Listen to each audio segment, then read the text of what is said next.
The Persian army marched into Babylon dreaming of overflowing treasure chests. But what they uncovered shook even the toughest soldiers among them. It was the fall of 539 BCE, and while flames tore through the city above, a small group of men ventured into the hidden tunnels beneath the Temple of Marduk. Their torches sputtered in the stale air, lighting up walls that hadn't been touched in centuries. "Captain, come quick!"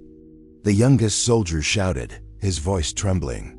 He had been digging through a heap of discarded junk shattered pots, scraps of wood, the leftovers of a crumbling empire. Then his shovel struck something solid. Brushing dirt away, he froze. Bones, small ones. Not the bones of a grown man. The captain pushed forward and saw the truth in the flickering light. A child's skeleton, buried in secret among broken idols and the remains of animals. But what chilled them wasn't the body, it was the strange objects scattered all around. The floor was littered with clay tablets, tossed carelessly, as if someone had left them in a hurry. The captain bent down and picked one up. The symbols were carved clumsily, like someone working with shaking hands, but the warning was clear. He waits below. Another tablet read, "Do not disturb the sleeper." A third declared, "On the 13th moon, he will return." The men glanced at each other, their excitement over gold gone, replaced with a gnawing fear. They hadn't uncovered treasure. They had stumbled onto something Babylon's priests had hidden at all costs. But the truth didn't begin in those tunnels. To understand what they found, you have to travel back 13 years, to a boy whose only dream was to make his mother proud. How did a child end up buried beneath Babylon's holiest temple? What nightmare was so dreadful that leaders of an empire tried to erase it? The answer lies in one of the darkest traditions the ancient world ever practiced. A ritual so cruel that survivors often lost their minds rather than speak about it again. On the morning it happened, the world seemed to change. The usual birdsong in the courtyard fell silent, as though even nature sensed the danger. His name was Shamash-Uddi, just 13 years old. Until that day, his biggest worry was whether his father would let him help sell barley in the market. He was grinding grain with his younger sister when strangers arrived, 3 priests in spotless robes, 2 armed guards, and behind them the woman they called the Selector. Her face was cold, her eyes heavy with the memory of too many families torn apart. "We seek the one touched by the heavens," she said. Everyone knew what those words meant. The temple demanded boys who were untouched by the world, boys they called pure. His mother appeared in the doorway, and the blood drained from her cheeks. Shamash would never forget the way her hands shook, the way her voice cracked when she whispered, "Not him." Then louder, "Please, not my son." But it didn't matter. The priests never left empty-handed. The Selector prowled through the small house like a hunter sizing up prey. She ignored the little sister too young. She dismissed the older brother, already married. Then her eyes locked onto Shamash. "This one," she said. The room exploded. With panic, his mother threw herself in the way, sobbing and pleading. His father tried everything reason, bargaining, even shouting in anger. But Babylon lived under temple law, and no one defied it. The head priest spoke with a chill in his voice. "Be grateful. Your boy will serve a purpose greater than you can imagine." Shamash felt his mother clutch at his legs, refusing to let go, as if sheer love might be enough to protect him. For a heartbeat, he believed it might work. But rough hands tore him free, and her scream followed him out the door. It was the last time he ever heard her voice. The priests tried to dress it up with pretty words, telling the family it was an honor that their son had been chosen for holy service. But everyone in the city knew the truth whispered behind closed doors. Boys taken into the temple's inner halls didn't come home. Sometimes the families received messages claiming their son had been lifted into divine work, but no one ever saw them again. As Shamash was dragged through the busy streets, neighbors turned their heads away, They all knew what was happening. But in Babylon, silence was survival. The secrets of the temple were darker than midnight waters. Shamash-Edi tried to take in every detail around him, almost as if he could store it away forever. The smell of fresh bread drifting from the baker's oven, the shouts of sellers arguing over prices, the warm sunlight on his arms, all the little things he feared he might never feel again. As they walked through the busy marketplace, his eyes found his friend Enlil. For a brief second, their gazes locked before Enlil's father yanked him back inside the stall. The look said it all. Forget me. Pretend you don't know him. Everyone knew what lay ahead was worse than dying. Death was final. The temple's rituals were whispered in drunken ramblings and half-finished tales, too horrific to name aloud. The selector led the way, copper bells on her ankles jingling with each step. Across Babylon, mothers recognized that sound it meant. Another child lost, another home broken, another sacrifice to gods whose hunger never ended. Shamash finally gathered the courage to ask, "Where are we going?" She didn't turn, only answered, "To fulfill your purpose." "What purpose?" he pressed. This time she glanced back. For a heartbeat, there was almost sadness in her. "Tired eyes, the reason you were born, child. The mark heaven gave you." The great ziggurat loomed ahead, towering like a mountain built from brick and pride. Shamash had visited during festivals like every citizen, but now they headed toward a narrow, hidden door guarded by men with no insignia. He thought of the other boys. Over 3 years, 12 had been taken. Not one was ever seen again. Families got coins, threats, and silence. The guards moved aside. The small door creaked open like a mouth waiting to swallow him. As it closed behind him, Shamash stepped into a fate already written for 12 before him. The first thing that struck him was the smell-thick clouds of incense, sharp enough to sting, mixed with something sour and rotten, like fear itself had a scent. The corridor was tight, the walls lined with words he couldn't read, oil lamps casting shadows that seemed to dance in mockery. The selector led him down steps that spiraled endlessly into hidden levels of the temple, places the common people didn't even know existed. She stopped at a chamber and ordered, "Wait here." That's when he heard it. Voices, not singing. Exactly, but chanting the same phrase again and again in a language far older than Babylon, older even than Sumer. The sound made his skin prickle. A door opened and a boy stepped through. He looked maybe 14, but his hollow eyes seemed far older. His head was shaved, his thin body wrapped in a rough brown robe. "You're new," the boy rasped, his throat raw, as if he hadn't spoken. In days, Shamash only nodded. "I used to be called Marduk Nasser," the boy said, then lowered his voice. "But here, names don't belong to us anymore." He darted a nervous glance at the doorway. "Come, they'll want you washed first. They call it being purified." Marduk Nasser led him through twisting corridors. "Forget who you were," he muttered. "Nothing before matters now." They passed rooms where boys sat motionless, staring at walls covered in strange markings that hurt the eyes to look at. One boy rocked back and forth, clinging to something invisible. Another traced trembling shapes in the air. Scratches lined the stone walls. At first, Shamash thought they were random. Then he realized fingernails. Children had clawed at the rock, desperate to escape. "Don't look," Marduk whispered. "And never ask about the ones who aren't here anymore." Finally, they entered a larger chamber. 6 boys sat cross-legged in a circle.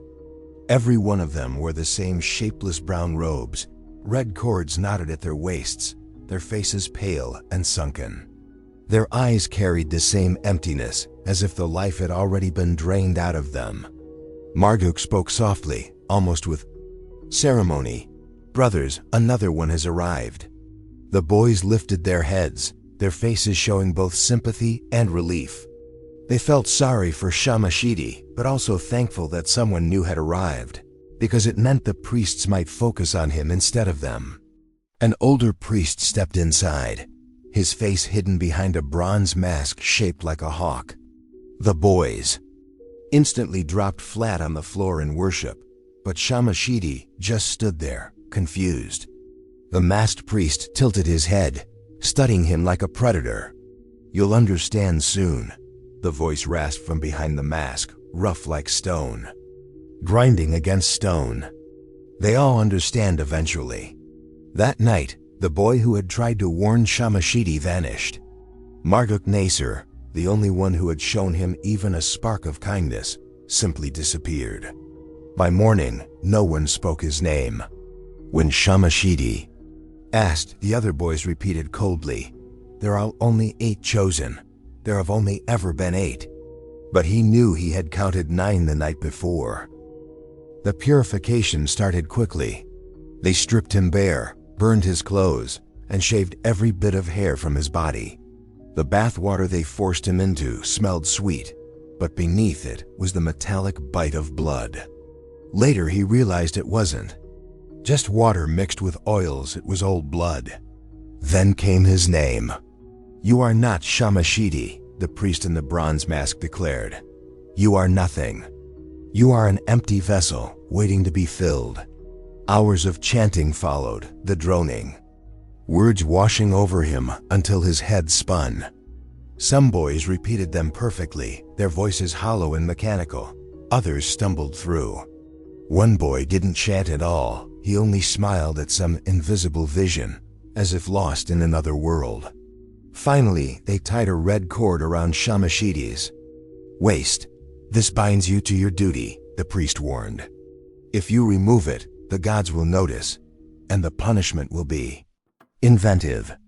When night came, though in that place night and day meant nothing, they were led to a chamber lined with stone slabs. Thin mats were their only comfort, and the walls offered no windows, no chance of escape. In the dark, the boy lying beside Shamashidi whispered, "This was only the beginning. Today was to see if you'd break right away. Tomorrow is when the real preparation starts." His voice dropped, shaking with fear. "Tomorrow they'll start changing us, shaping us into what the ritual needs." Shamashidi's stomach turned cold. The boy went quiet, but before sleep claimed him, Shamashidi realized his name was already slipping away. The destruction of who he was began before dawn. Copper bells shrieked through the halls, the sound stabbing into his skull. Priests in bronze masks barked orders in the sacred language, their voices sharp and cruel. "Rise, vessels. The gods are hungry." He had slept maybe 3 hours before they dragged them into line. Priests inspected them like animals in a market. One boy swayed, too tired to stand. A reed whip cracked across his skin. "Weakness disgusts heaven," the priest spat. The morning rituals began again.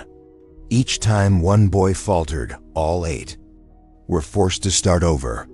By the 10th round, Shamashidi's throat felt raw from chanting and his legs trembled, barely holding him upright. Days bled together. No rest, no escape. Only endless prayers, harsh lessons chanting in the old tongue. More prayers. When exhaustion pulled at their minds, the priests had cruel tricks to keep them awake: buckets of icy water, pounding drums, or sharp strikes from reeds. By the 6th night without sleep, Shamashidi no longer trusted what he saw. The walls seemed to ripple like water. Stone faces stared at him from the shadows, their lips moving with secrets in dead languages. One boy, who whispered that he had once been called Nabu Shalim, broke completely. During evening prayers, he began to laugh, not with happiness, but with the cracked, terrifying sound of a soul shattering.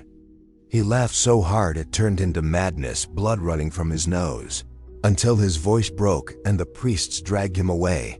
By sunrise, there were only 7 left. Shamashidi asked, his voice trembling, "Where did he go?" The masked priest slowly turned toward him. "Who?" he replied, the metal voice cold. Shamashidi wanted to scream. He knew there had been 8 boys. 8, now 7. How many more would vanish before this ended? The priest seemed to enjoy finding each boy's weakness. One child was terrified of darkness. They locked him in a black pit so deep his cries shook the temple walls. Another feared drowning. They held him under water again and again until he stopped fighting, then dragged him back, just enough to breathe before repeating it. Shamashidi's breaking point came by accident. On the 7th night without sleep, they brought out a chest filled with small treasures stolen from the boys, things they said would be burned, toys, charms, family tokens. One by one they tossed them into the flames. He barely paid attention, empty from exhaustion, until he saw it. A little wooden bird. His sister's toy.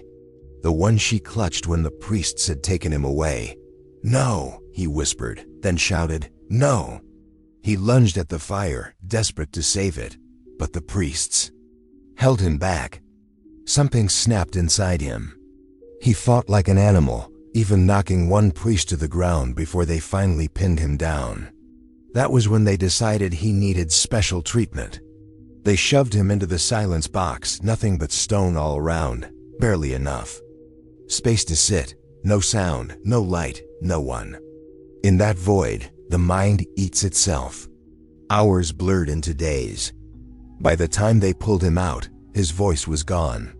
When it returned 2 days later, it was hoarse, cracked, older. The other boys only gave him quiet looks. They all knew what it meant.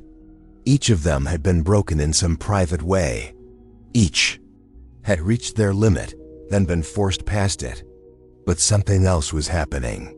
The more the priests stripped away their old selves, the more they began to change together. The boys started moving in sync, finishing each other's sentences in the sacred tongue, sharing the same dreams of endless hallways that didn't exist. "We're changing," one boy whispered in the dark. "Can you feel it? That empty space inside?" Shamashidi could.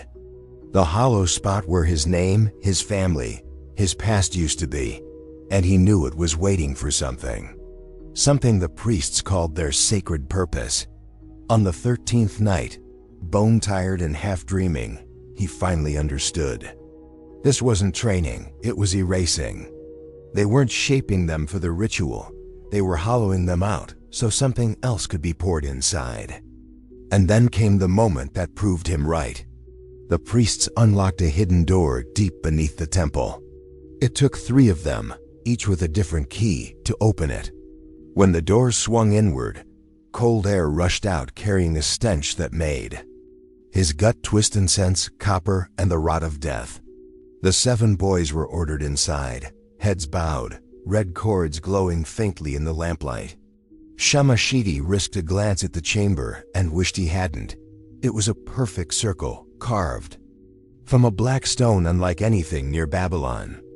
The walls stretched upward into endless shadow, crawling with symbols that seemed to move when you tried to read them. The chamber wasn't for prayer. He saw the bronze instruments hanging from the walls, hooks, knives, restraints, each carved with holy words, each stained with dried blood. The pit in the center of the chamber pulled everyone's eyes. It was about 8 feet wide, carved from the same black stone as the walls, and it seemed to drop forever into pitch darkness. The air above it rippled like waves on hot pavement. But the room was so cold you could see every breath. The high priest stepped forward, his mask more twisted and decorated than the others, part bird, part animal, part nightmare. He spread his arms, "The mouth of Tumat," he said. "The doorway, the hunger that waits." From the pit below, something screamed. It wasn't a human scream anymore. The sound was warped, coming through a throat that had been changed into something unnatural, a voice not meant for human ears. Shamashti's legs gave out, and he nearly collapsed, but the boy beside him caught his arm. That small touch of kindness felt almost shocking in such a cruel place. At last, the priests explained what was happening. No more comforting stories. No more vague words, just the truth, cold and sharp. Every 13 moons, the doorway weakens. The thing sleeping below begins to wake, clawing its way toward the world above. And to keep it contained, it must be fed. Not with just any sacrifice ordinary. People wouldn't do. It wanted only the pure, only untouched boys trained and broken in the exact way the priests required. That was when Shamash realized what the red cords around their robes really meant. They weren't decorations. They were ropes, leashes, a way to lower the boys into the pit when the time came. The priests showed them the tools they would use. Bronze hooks, polished and sharp, meant to hold them in place at perfect angles. Knives designed to cut open veins and channels, not to kill, but to make their blood and life force flow in patterns drawn out long ago. Restraints to bend and twist their bodies into shapes the human frame wasn't meant to take. You will not die, the high priest said, though his voice carried no kindness. Death would end your value. You are living bridges, and your pain is the only path between worlds. The youngest boy broke down in tears, his whole body shaking. The priests didn't stop him. One even nodded. Good, tears bring salt. Sorrow brings power. Both are needed. Then they brought out stone tablets, not the ones the public saw in temples, but older ones, cracked and strange, carved before the Great Flood. They told the boys these were words from the time when the gods still walked among men. The writing hurt to look at. Staring at the symbols too long made blood drip from noses, left flashes of blindness, and filled their heads with whispers that didn't belong. But the boys had no choice. They were forced to memorize parts of it. They wouldn't just be used as bodies. They would have to speak certain words at exact moments, even while their own flesh was being torn apart for the ritual. One priest bent over Shamash to correct the way he said a line. From under the mask, Shamash caught a glimpse of his skin. It wasn't whole. It was scarred, burned, and carved with the same strange markings that filled the walls. These weren't simply priests. They were survivors of their own torment, still marked by the thing below. Questions? The high priest asked, though everyone knew they were too afraid to speak. But one boy, either braver than the rest or already broken, raised his hand. What happens when it's over? What happens to us? Silence filled the room, stretching until it felt alive. At last the high priest answered, "The lucky ones die. The less lucky are useful in other ways." And the truly cursed learned that the mind can keep existing in states where life should not be possible. He gestured toward the pit. 3 of your predecessors still serve below. Would you like to hear them? The boy shook his head so hard his teeth rattled. The priest smiled beneath his mask. A wise choice. 3 nights from now under the new moon, it will be your turn. And you've already been chosen for something special. The next morning, Shamash found Asher in the corner, rocking back and forth, digging his nails into his own eyes. Can't see them anymore, Asher whispered through bloody fingers. If I can't see, they can't find me. The priests dragged him away. Just like the others before him, he vanished from their world. Only 6 remained. Each boy reacted in his own way when they fully understood what awaited them. The strongest, the ones who had seemed unbreakable, were often the first to collapse under the weight of it. They weren't weak. They had survived the selection, endured every test, and entered the sacred chamber, but knowing exactly what would happen, counting down each hour until it was their turn, finally crushed them. Shamash watched in silence, feeling every flicker of fear and hopelessness as the boys around him began to crack. The first to attempt escape was Nergalin, the clever son of a merchant, who had quietly been observing everything for days. The guards' routines, which priest carried which key, even the timing of the rituals. During the pre-dawn washing, when the other boys submitted quietly to the ritual, he seized a bronze bowl and struck the priest over the head. The sound echoed like a bell in the cold stone chamber. For a fleeting heartbeat, freedom seemed possible. Nergalin bolted toward the door, and for a moment, hope lit up the other boys' faces. He almost made it. He climbed higher, saw a patch of daylight through a window, but the guards caught him. They dragged him back and forced the remaining boys to watch what happened. Not everything, just enough to terrify them. They broke his legs slowly, carefully, just enough to ensure he would survive, but never run again. Even in agony, Nergulin was the lucky one. From that moment, silence became the only weapon left to the boys. If they could not escape with their feet, they would resist with their mouths. No screams, no pleas, nothing for the priests to exploit. 4 of the boys formed a silent pact. They communicated with subtle glances and tiny gestures, agreeing not to speak during rituals, punishments, or even in their sleep. The priests tried everything: starvation, isolation, even hanging one upside down for hours. Nothing broke them. The boy's eyes fixed on some invisible point above the ceiling, his lips pressed tight. Silence became a shield. Words could be twisted or mocked, but silence gave the priests nothing to use. Still, silence could not save them from what was coming. As the new moon approached, subtle changes began. Bruises appeared overnight, hair fell out in thick clumps, and a coppery taste lingered in their mouths. Then it escalated. Shamash Yumi began speaking in strange, impossible sounds during morning prayers. Not the language they had been taught, but something older, raw, beyond human vocal cords. By evening, his voice had dropped several octaves, producing harmonics that made bronze instruments hum along. He developed a strange fascination with lotus petals, not eating them but sucking their essence. The priests recorded everything in their tablets, noting how the gateway reacted to each offering. Another boy began growing scales. First, a patch on his shoulder that looked like dry skin, then spreading until his entire body shimmered like a river fish. He scratched until he bled, but the scales always returned by morning. And the cruelest fate befell the boy who simply stopped. One morning, he refused to move. He breathed, his heart beat. He swallowed when fed, but his mind had retreated entirely.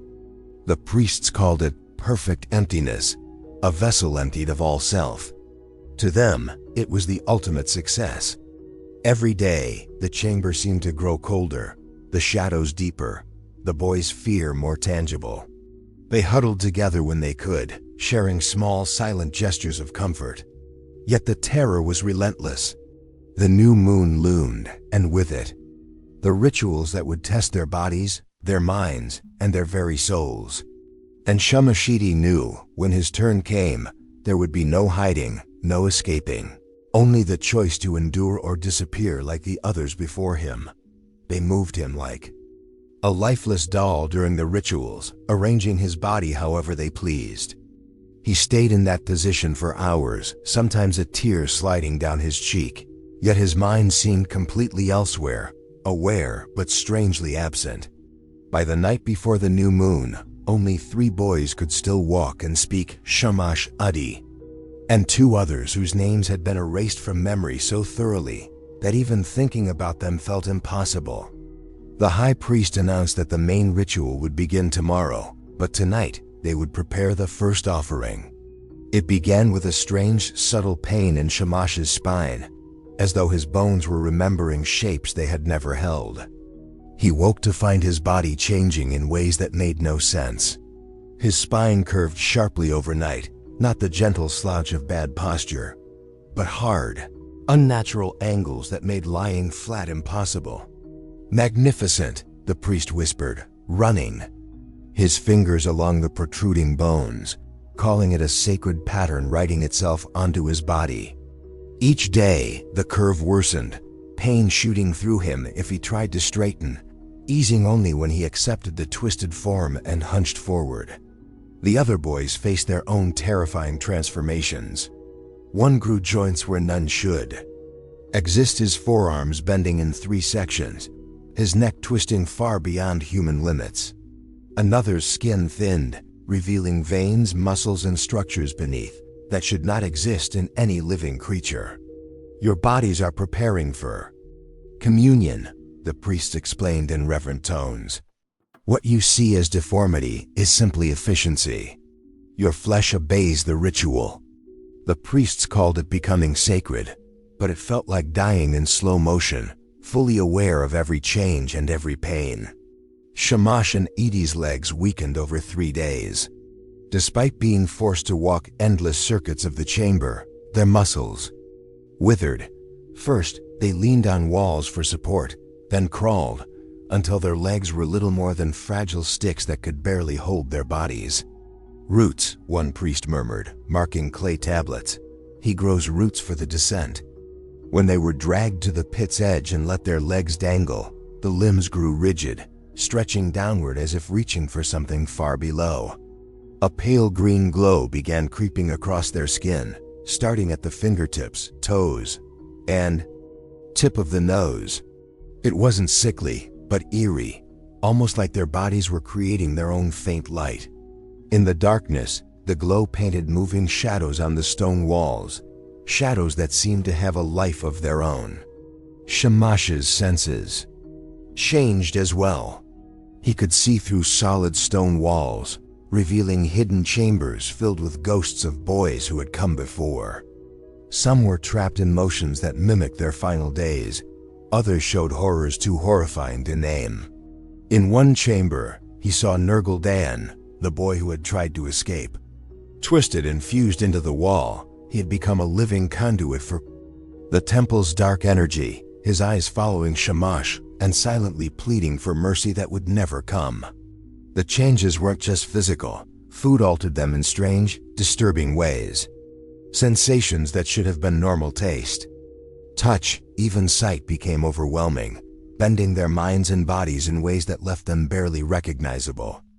Each day brought new discomfort, new transformations, and a constant reminder that in this place, nothing was natural, nothing was safe, and nothing would ever be the same. Normal meals had turned to ash in their mouths, and even water stung, with a sour, bitter taste. But the lotus petals the priests brought, dripping with oils from the sacred pit, were irresistible. The boys tore into them with a desperation that left nothing behind. The petals did more than feed. They pushed their bodies into shapes and forms no human should have. Every bite pulled them closer to the twisted designs the priests expected. "You're reaching the right stage," the high priest said one evening, inspecting Shamash Edie's back, now bending into patterns that echoed the carvings on the chamber walls. He spoke as if watching a crop ripen, a strange satisfaction in his voice, pleased by their suffering.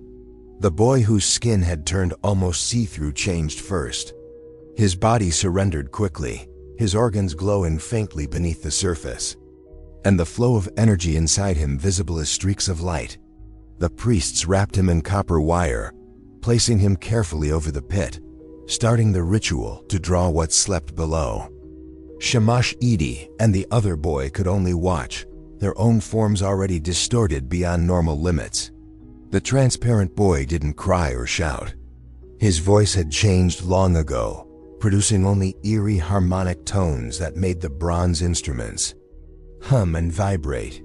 Something stirred in the darkness of the pit, drawn by the offering, tasting, evaluating.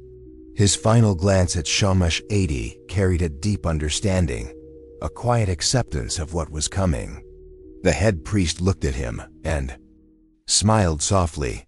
"Exactly as it should be," he said. "Ready for the festival." Above, the city celebrated. Streets were draped with flowers, tables set for the Akichu festival, marking Marduk's triumph over chaos. Below, in secret chambers forgotten by all, 3 boys were being transformed into living offerings. The first drums of dawn shook the earth, their pulse racing through walls, guiding the changes in the boys' bodies. Shamash Edie's spine contorted further, forming angles and twists that resembled sacred signs. The transparent boy had already been lowered into the pit, not dead, but part of something far larger, his consciousness preserved and repurposed. Occasionally, a scream echoed upward, proof that he was no longer fully human, yet still aware. Only Shamash Edi and the boy with impossibly jointed limbs remained. Every motion of the latter was unnatural, a twisting marionette with extra bends in his arms and neck. 3 days before the festival, Shamash Edi began seeing things that shouldn't exist. Events that hadn't happened yet or had been repeated. So many times they etched themselves into reality appeared before his eyes. He saw himself suspended above the pit, copper wires piercing through his body, his mouth opening to speak words that could tear the air apart. His mind recoiled, but the visions wouldn't let him look away. Worse were the glimpses of the past memories of boys who had been offered in years gone by. 13 cycles of offerings, 13 rounds of ritual. He whispered names 12. In total, and the priests went white. These weren't the records they kept, not boys anyone could name. These were failures, lost children whose transformations had gone horribly wrong, secretly buried where no one would find them. Even now, their bones shifted faintly in hidden corners, restless. His eyes take in things no human should witness, one priest whispered, unease creeping into his voice. The gateway was already reaching for him. Good, the high priest muttered, satisfaction hidden beneath his tense voice. The closer a boy was to the power before the ritual, the stronger the bond would be. But something about Shamash Edi wasn't following the usual pattern. The other boys had changed in ways the priests had seen many times before, their transformations documented in old texts. Shamash Edi, however, was becoming something entirely new. His body glowed with a green light that moved in a rhythm all its own, no longer matching the drums above. His spine had curled into a strange twisted shape, bending like a living question. Mark, giving him an almost unnatural ability to see in every direction at once. Most unsettling of all, he had begun to speak while asleep, not the random murmurs of pain, but clear predictions. He named the hour when a reign would begin, recited palace conversations before they happened, and whispered of armies marching from distant lands, long before they were even near. 3 days before the festival, disaster struck. The boy with impossible joints had been prepared for the descent into the pit. Priests wrapped him carefully, recited the opening incantations, and began lowering him. But halfway down, he started to laugh, not the shrill, broken sound of madness, but a clear, ringing laughter, as if some cosmic joke had just been revealed to him. His laughter bounced off the stone walls, growing louder with every echo, and tiny cracks began to spider across the chamber. "Pull him up," the high priest ordered, panic in his voice, but it was too late. The laughter had shifted into a strange frequency, harmonizing with the gateway itself. The pit seemed to breathe, exhaling a cold, endless void, and from its depths came a sound that mirrored his own. 6 priests were lost that night, not killed, but overwhelmed. Death would have been simple compared to what they experienced. By morning, those 6 spoke as one, their individual voices erased, replaced by knowledge far beyond human understanding. The high priest realized the festival timetable had to change. The gateway was unstable now, impatient, hungry. The careful alignment of 13 moons had been ruined by the boy's laughter, Shamash Edi's predictions, and the weight of years of secrets. "Tomorrow," the high priest whispered, mask hiding only part of the fear in his voice, "we finish this ritual, ready or not." Shamash Edi felt the words ripple through him. His spine cracked one last time, settling into its ultimate form. His legs, useless for walking, stretched and hardened, locking him in place as forces beyond comprehension flowed through him.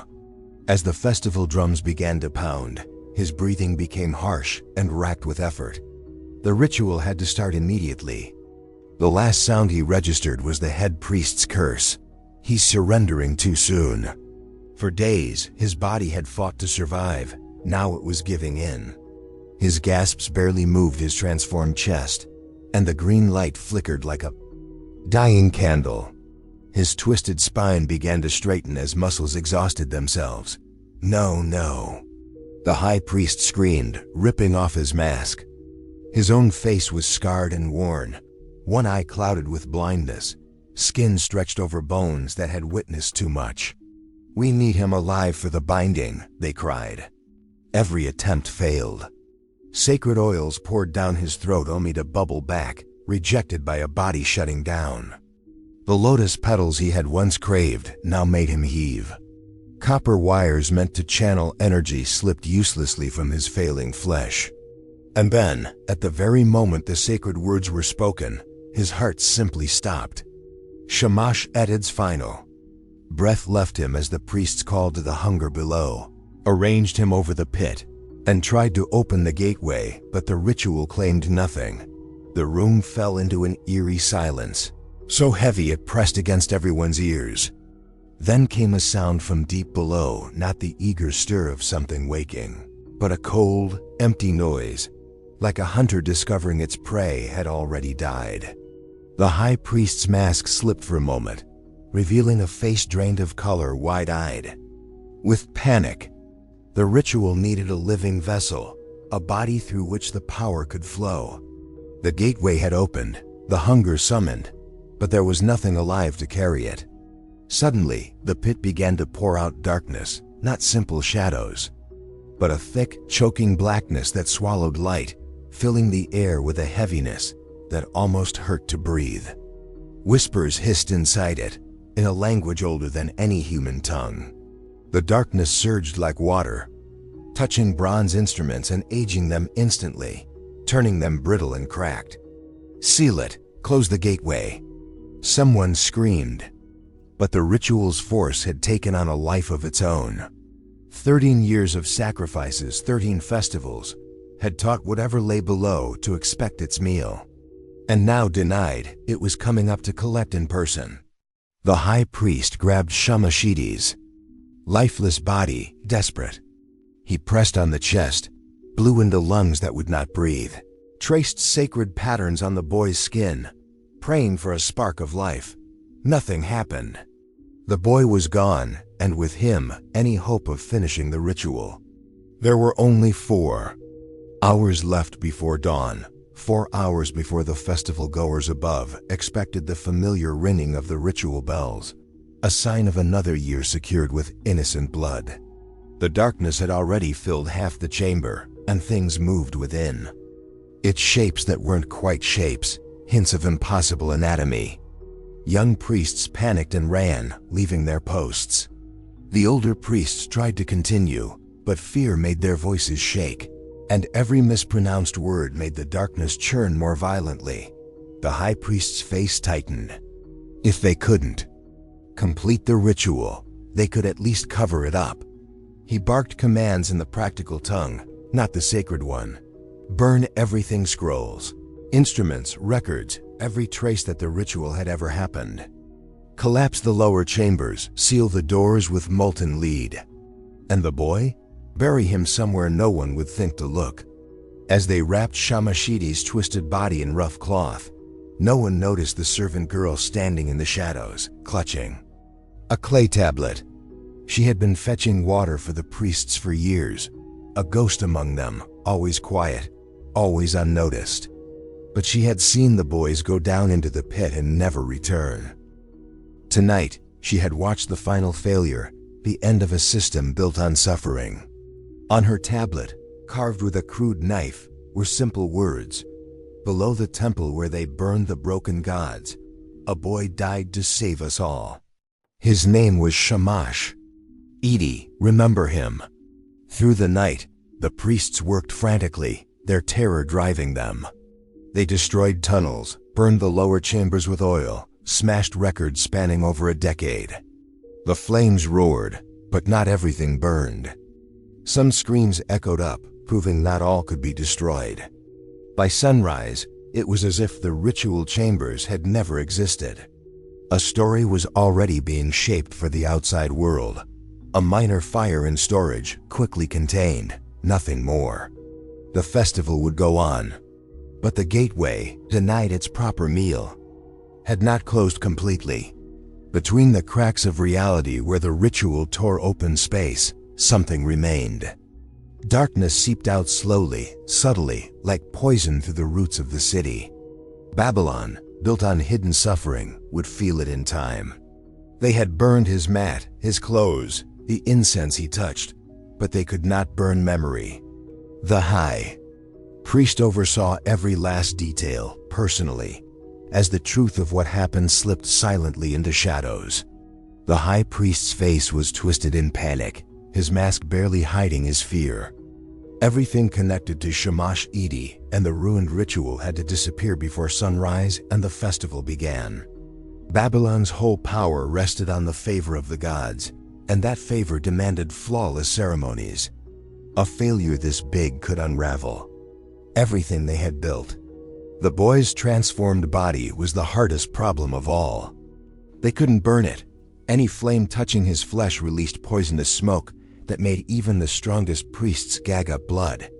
They couldn't bury him in sacred ground either.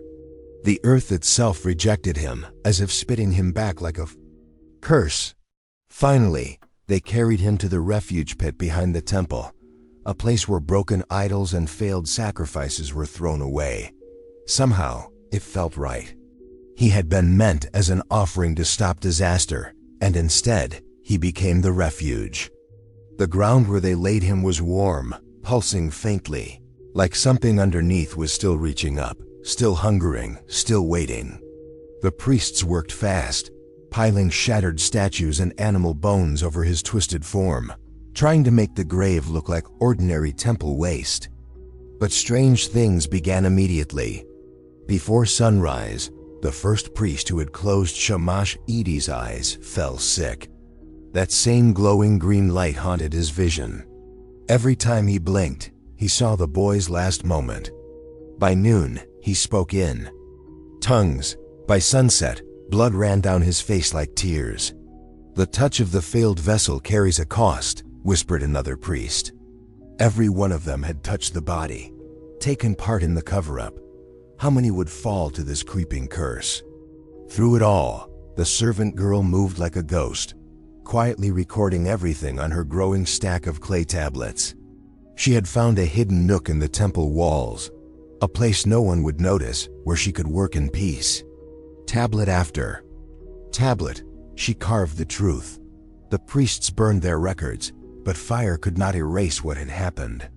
7 boys had entered the ritual. 1 remained below, still screaming. The gateway hungered. The binding had failed. "Here is beneath," she carved over and over, hiding the tablets throughout the temple, some in walls, some buried near the refuge pit. A few slipped into the temple archives among dull inventory lists where they might survive unnoticed. That very night, the temple seemed alive. It had stood silent for generations, but now it breathed. The walls inhaled, exhaled, drawing air into chambers that shouldn't exist anymore. The high priest tried to seal the lower rooms with rubble, but the stones seemed to vanish into endless darkness. Worse, some swore they heard the stones thrown back up, clattering in passages that were supposed to be gone. More priests fell sick, following a cruel pattern. The ones who had handled the boy's body most directly suffered the worst. Their skin became pale and translucent, their spines bent and twisted.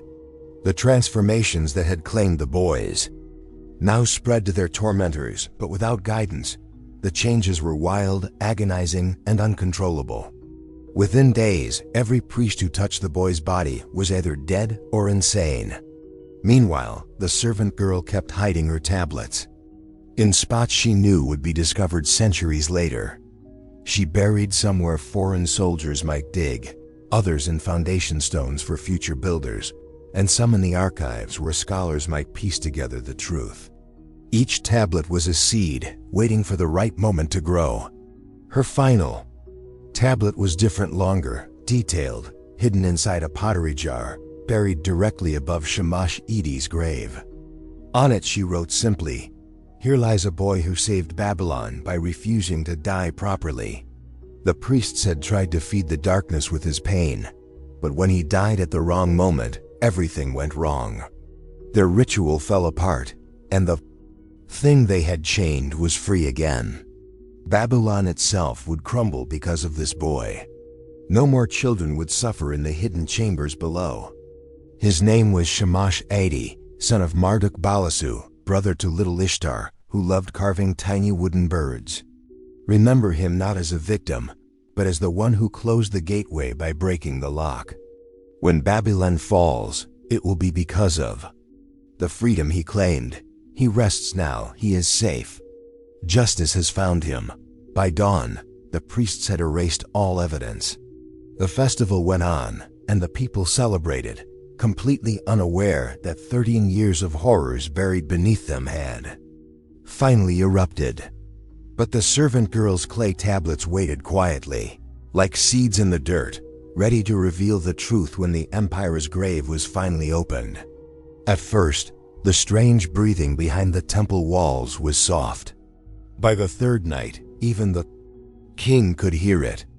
What began as subtle sounds quickly spread through Babylon like a secret whisper. Servants reported walls sighing. Merchants swore they heard weeping under the floors. Children woke screaming about boys with twisted spines crawling in their dreams. The priests tried to maintain control, but how could they explain what they did not understand? The failed ritual had torn a hole in the city's spiritual fabric. The gateway, poorly sealed, seeped its influence into every street, every stone, every mind. Within a week, strange changes began appearing in ordinary people. A baker woke to find his hands fused together like they were praying. The flesh melted and reshaped as if it were soft wax. A scribe discovered his spine bending into the same twisted shapes that had marked Shamash Adi. Children at the temple school suddenly spoke, the ancient tongue, their small voices harmonizing in tones sharp enough to crack glass. The new boys chosen for the ritual never reached the temple. Not because of sickness or harm, but because their bodies refused. One by one, they simply fell lifeless, like flowers touched by frost. No priest could force them to live. The high priest admitted in a closed council that the ritual had failed. The gateway would accept nothing new.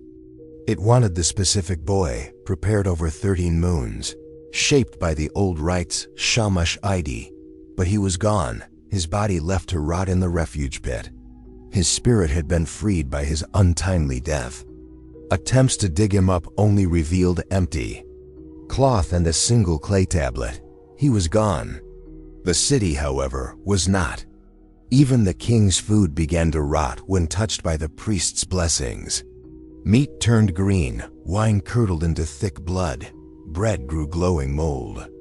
The king, clever and observant, saw the divine disfavor on his own table. "What have you done?" he demanded of the high priest. "What crime stains my city?" The priests could not confess without revealing 13 years of hidden horrors. They spoke of mysterious tests, divine signs, anything but the truth. Their power had been built on innocent suffering, and now the cost had arrived: the breathing. In the walls grew louder. Servants began seeing boys in the shadows, not ghosts, but echoes of reality itself, twisted, young, and watching with eyes that had seen too much. One image refused to disappear. Behind the king's throne, the outline of a boy appeared in the stone. Plastering, painting, even chiseling the stone could not erase him. The boy remained, bent into impossible shapes, hands lifted in warning or plea. Outside, the Persians marched toward the gates, and still the walls breathed. Cyrus's armies had Babylon surrounded, but the real fight was inside the city itself. Soldiers whispered about strange happenings, swords that seemed to hum warnings, walls that oozed blood when struck, gates that swung open on their own in the dead of night, almost inviting the enemy in. The last temple ceremony before the city fell had turned into a horrifying mess. The high priest, now twisted by the same strange curse that had claimed so many boys, struggled to speak the prayers. Every word came out backward, every movement reflected itself, and the sacred flames burned a cold, sickly green. Inside, worshippers cried as their children suddenly spoke words that didn't belong to them. "The 13th moon will bring change," they said. "The empire built on hidden suffering will collapse itself. He's gone but rising." When Persian soldiers finally stormed the walls, the last priests scratched a trembling message into the temple stone. "We should have left him alone." His hands shook as he carved the ancient marks, each stroke a confession. The temple emptied around him, fellow priests either fleeing in terror or losing their minds. The sacred flames died, idols dripped oil like tears, and the priest remembered. That night, the night he had held the boy down, chanted the words that bent flesh and minds, helped carry the small, broken body to its hidden grave. They had thought they were keeping something asleep, but instead, they had fed it, teaching it to hunger, showing it the taste of innocence. The last thing he heard before the Persians found him was the temple itself breathing, slow and deep. In and out, as if it were waiting to reveal its secrets to someone new. The Persian captain stared at the tiny skeleton in disbelief, trying to make sense of what he saw. Clay tablets scattered around told a story of horror built over generations, not just murder, but organized, ritual abuse hidden under the cover of religion. "Gather everything," the captain ordered. "Every tablet, every bone. King Cyrus will want to see what the Babylonians did in their sacred places." As they dug deeper into the refuge pit, they found more than one body. Broken, twisted bones of boys whose transformations had gone wrong lay discarded like shattered pottery. Each skeleton spoke of pain, spines bent at impossible angles, joints twisted unnaturally. The servant girl's careful records, hidden all over the temple, traced 13 years of kidnappings, preparations, and rituals. Names, dates, and the grim details of chambers long buried, but never erased, emerged from her writings. "Here lies shame," the captain read aloud repeatedly. An older soldier, hardened by battle, whispered, "It means they tried to bury their guilt, but shame always clawed its way back." Finally, they reached the throne room. There, the image of the twisted boy still marked the wall behind the king's seat. No scrubbing or chiseling could remove it. The stone itself seemed scarred, a permanent reminder of the empire's foundation. It was a pattern seen before, an institution claiming divine authority. Vulnerable children chosen for honor, abuse disguised as ritual, layers of threats and silence. And when it all collapsed, frantic attempts had been made to hide the truth. But thanks to the servant girl's hidden tablets, the story survived. Her records gave a voice to those who had been silenced, Shamashidi and the 12 before him. There were boys whose names vanished from memory, whose pain was seen as necessary, whose lives were sacrificed to feed something dark that should never have existed. When the Persian Empire took over Babylon, they remembered the mistakes of the past. The hidden chambers stayed shut. The mysterious gateway stayed sealed. No more boys would be turned into vessels for forces humans were never meant to understand. Even now, more than 2,500 years later, the lesson feels urgent. Power can twist what is sacred. Institutions often protect themselves at the cost of the innocent. Abuse hides behind authority.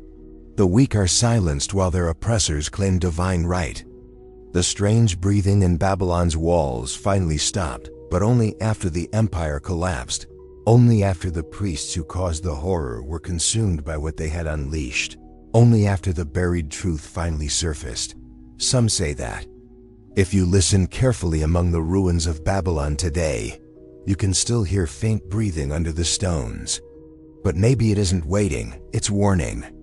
It reminds us that unchecked power, unchecked authority, and the suffering of the innocent can create darkness that feeds on the vulnerable. The servant girl who recorded all these horrors couldn't save Shamash Abidi. She couldn't stop the ritual or prevent more boys from being chosen, but she could make sure their story survived. She etched the truth into clay and hid it where time would uncover it. In the end, That's what anyone facing cruelty can do: record it, preserve it. Let the voices of the silenced be heard across history. Not for thrill, not for show, but as a warning, as a witness, as a promise that hidden suffering will not be forgotten. He lies beneath the earth, but his story rises. And some say, if you listen carefully in the ruins of Babylon, you can still hear breathing under the stones, waiting for justice that never came.